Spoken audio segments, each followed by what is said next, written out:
Olá, alunos. Bem-vindos a mais uma aula de Geografia 2. Espero que todos estejam bem e hoje vamos falar sobre fusos horários. É importante vocês entenderem esse conteúdo, ele é um conteúdo que cai em Enem, vestibular, até mesmo na parte de cálculo de fuso horário. Não tem nada difícil nele não, é só matemática bem básica mesmo. E às vezes nem usa a conta não, é só a contagem mesmo.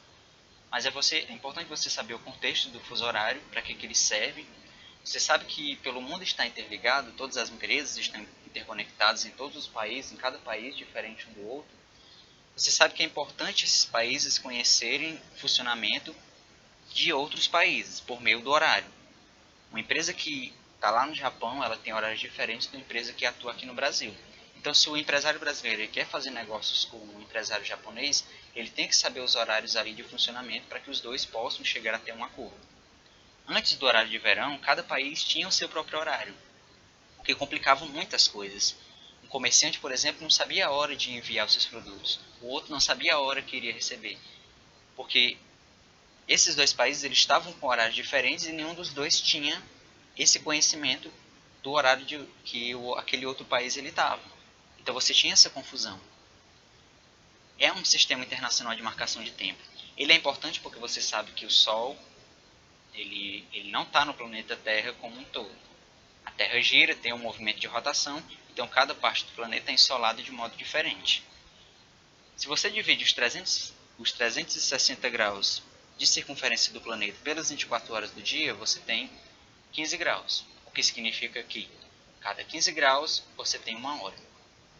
A Conferência Internacional do Meridiano determinou os limites teóricos dos fusos horários do planeta. Como é que funcionariam? As linhas longitudinais paralelas do planeta, elas serviriam para marcar os fusos horários brasileiros, os fusos horários do mundo, perdão. Elas marcariam esses fusos horários do mundo. Isso é o que chamamos de limites teóricos. Na prática, você não tem muito isso. Olha só, aqui você vê uma curva, por exemplo, aqui no Brasil já curva também. A Argentina, que está na mesma posição do Amazonas, por exemplo, tem um fuso horário diferente.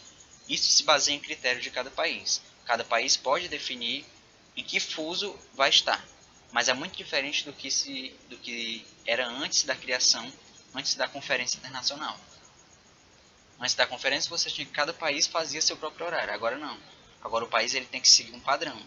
Não pode divergir muito do fuso horário da linha longitudinal a que ele está situado. Então, por exemplo, a Argentina, que está mais perto do Brasil, ela pode adotar o -3. Isso favorece as relações entre eles, por exemplo, economicamente, em alguns certos pequenos pontos. E aí, na Inglaterra, em Londres, foi escolhido para ser o meridiano principal, ou o meridiano de Greenwich, como vocês sabem. Por questões políticas, qualquer lugar do mundo poderia ser o meridiano principal.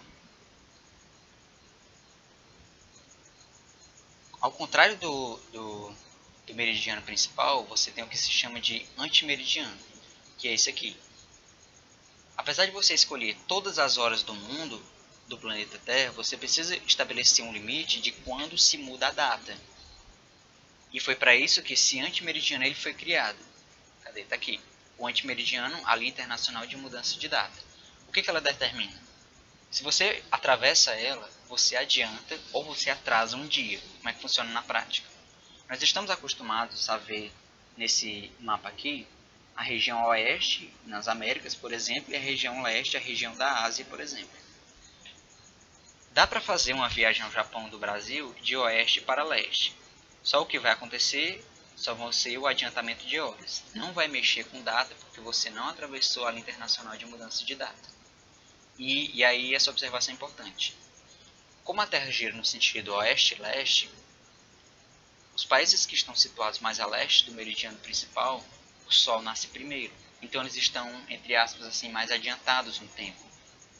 À medida que você vai para o oeste, você diminui as horas. Mas voltando à linha de mudança de data. Você vai fazer uma viagem do Brasil para o Japão, só que de leste para oeste. Você vai para o Japão no sentido leste para oeste. O que vai acontecer? Se você faz uma viagem nesse sentido, Brasil-Japão, ou do Japão para o Brasil, por exemplo, você tem que atravessar a linha internacional de mudança de data. O que vai acontecer? Suponha que você saiu do Brasil e você está viajando em direção ao Japão, no sentido leste-oeste, e você chega na linha internacional de mudança de data às 10 horas. Quando você de um domingo, 10 horas de um domingo. Quando você atravessar a linha internacional de mudança de data, ainda vão continuar sendo 10 horas, ainda nessa linha. Só que você vai adiantar um dia, vai ser uma segunda-feira. Se você atravessa a linha internacional de mudança de data no sentido leste para oeste, você adianta um dia. Se aqui, quando você saiu, era domingo, quando você chegar, já vai ser segunda. Não pelo tempo de duração da viagem, mas porque você atravessou a linha internacional de mudança de data. E ao contrário, se você vai do Japão para o Brasil e tem que atravessar a linha internacional, você vai diminuir um dia. Então, se você saiu do Japão em direção ao Brasil e atravessou a linha e era um domingo, quando você atravessar essa linha, vai ser sábado. Ou se aqui era uma segunda, aqui vai ser domingo, por exemplo. Isso é o que a gente chama de antimeridiano. Está oposto ao meridiano de Greenwich. No Brasil você tem 4 fusos horários. O Brasil já teve 3 fusos horários também, mas por lei hoje você tem 4.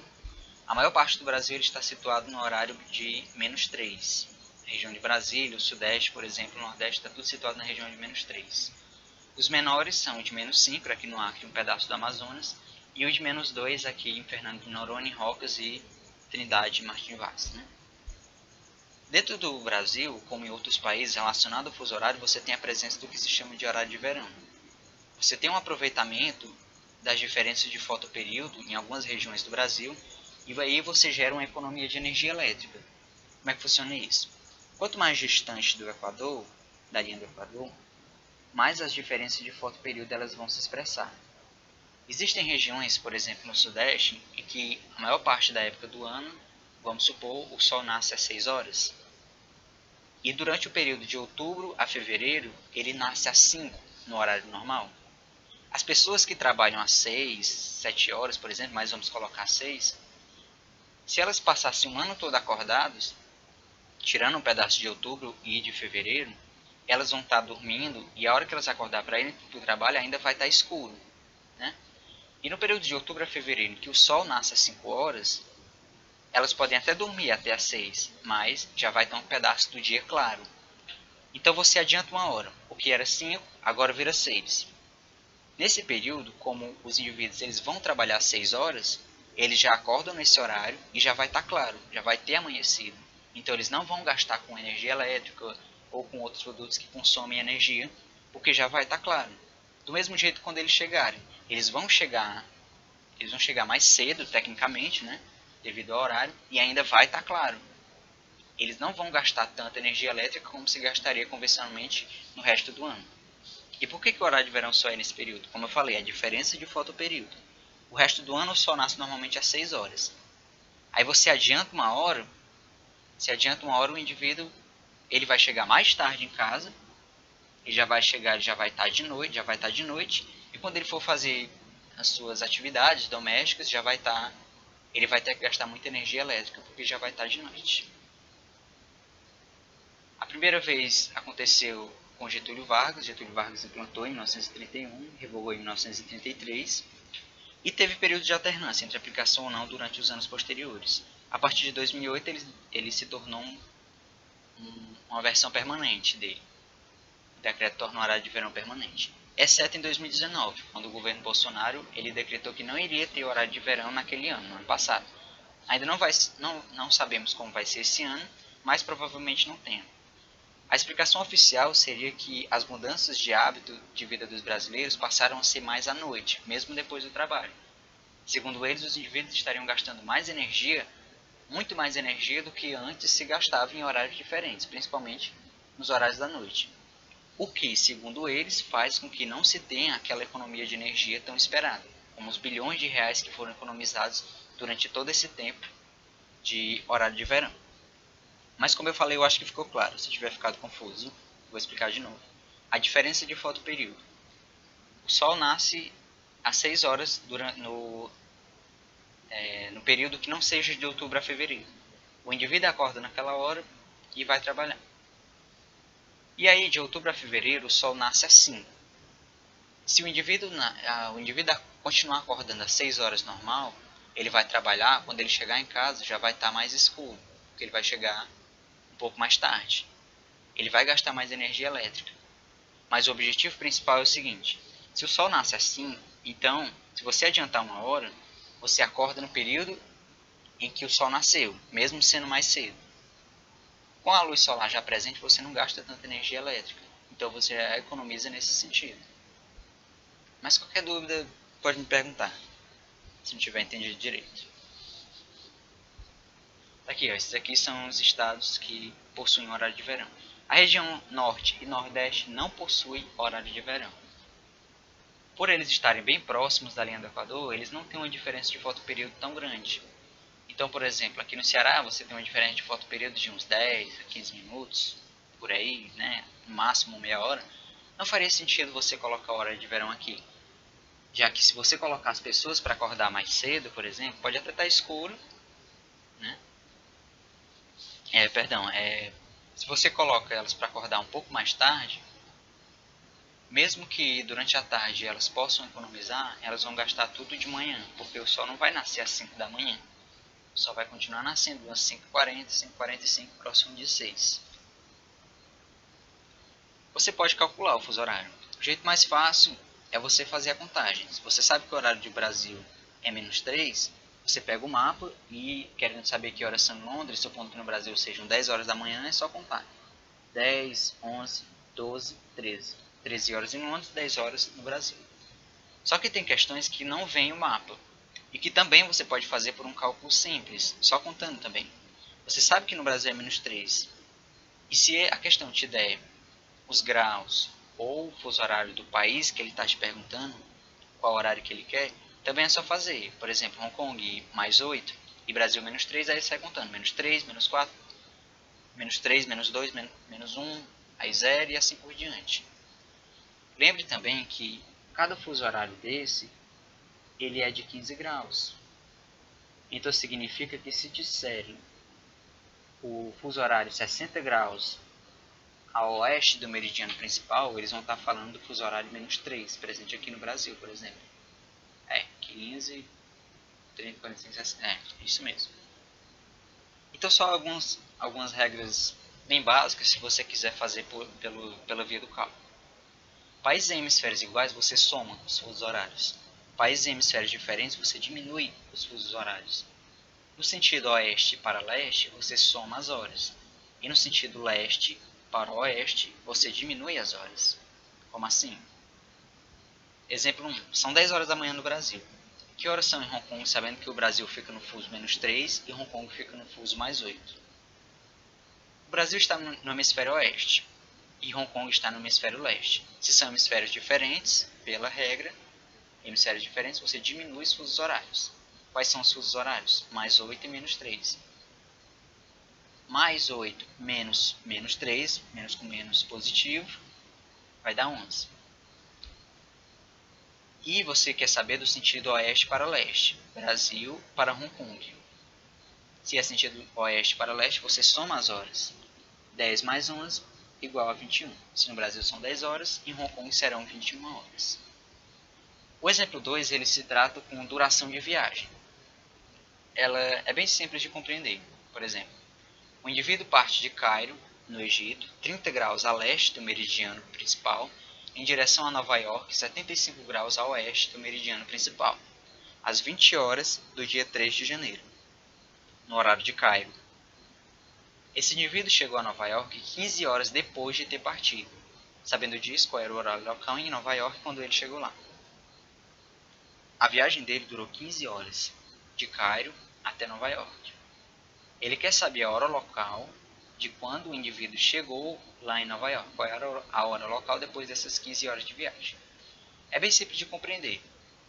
Se você sabe o horário de saída do Egito, você só precisa saber o horário que ele saiu do Egito, que horas eram lá em Nova York. E depois você soma as 15 horas de viagem para descobrir que horas são naquele exato momento quando ele chegou, pisou em Nova York. Cada fuso são 15 graus. Então, se você tem Cairo 30 graus a leste do meridiano principal, você tem um fuso de +2. porque se cada um é 15, né? 15, 15 dá 2 graus. E como está a leste, é positivo. E 75 graus oeste dá um fuso de menos 5. Hemisférios diferentes, você soma os fusos. Quais são os fusos? Mais 2, menos 5. 2 menos 5 dá 7. 7 horas de diferença de fuso horário. Se é sentido leste para oeste, você diminui as horas. Logo, se eram 20 horas em Cairo, você diminuindo 7 horas de fuso horário, você tem que, no momento que ele saiu de Cairo, em Nova York eram 13 horas. Aqui, ó, horário de Nova York antes da partida, 13 horas do dia 3 de janeiro. É do mesmo dia, lembre disso. A duração da viagem foi de 15 horas. Então, supondo que em Nova York eram 13 horas, você soma com as 15 horas de duração da viagem e vai achar 28. Ah, mas o dia só tem 24 horas. Esse 28 então significa que foram 24 horas, se passaram 24 horas, mais 4 horas do dia seguinte. Então, quando o indivíduo chegou em Nova York, o horário local era 4 horas do dia 4 de janeiro. E aqui eu coloquei por curiosidade para vocês mesmos. Só por curiosidade mesmo. Aqui é de um observatório, esse site, do Brasil. E por ele existe a hora oficial mesmo do observatório, que você pode acertar seu relógio, por exemplo.